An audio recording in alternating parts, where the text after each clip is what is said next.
Gen Con 2019, filming from the booth of Arcane Wonders. I'm here with Anthony, who's going to show us a new release that they have here, which is called Architectura. It's a small box game here with a large mat that I assume is the convention thing? Yes, it's a convention promo that we're offering here, where it will also have very limited release. But excellent. So Architectura is a game where 2 to 4 players that plays in about 30 to 45 minutes. What we're going to be doing is we are prominent architects, and we are going to be building buildings in different lots of the city.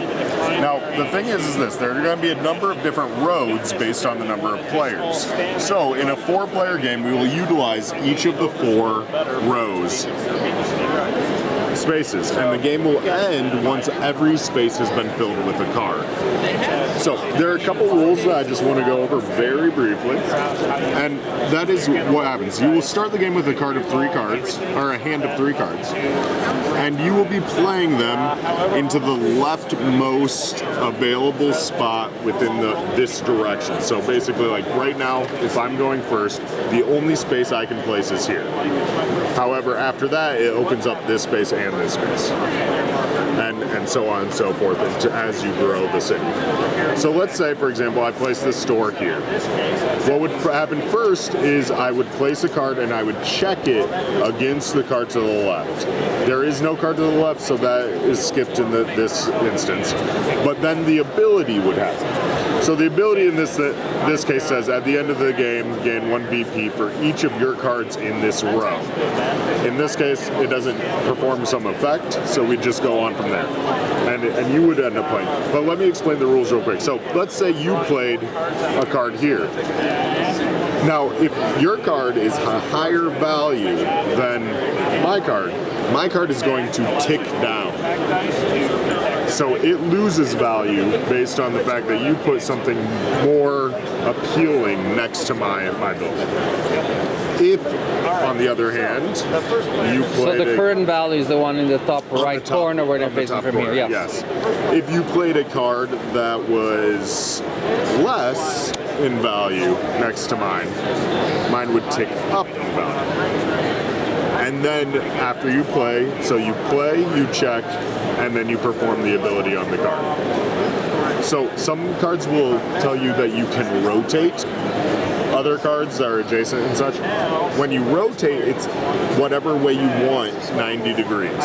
So if this was at the very bottom and there was a card that said rotate, I could rotate it all the way to the top.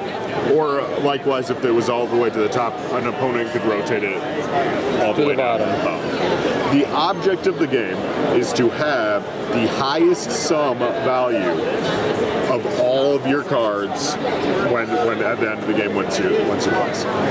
There's one other rule that should be noted, is that if you place a card that is twice as large or more, it destroys that building. And then this place is now a valid placement for cards. So in that instance, this place is valid, this place is valid, this place is valid for next placements. And that is essentially the fundamental of the game. There's 2 ability cards initially that you should know what they are. They are a NO and an X equals X. The NO means the number of the column you place it in.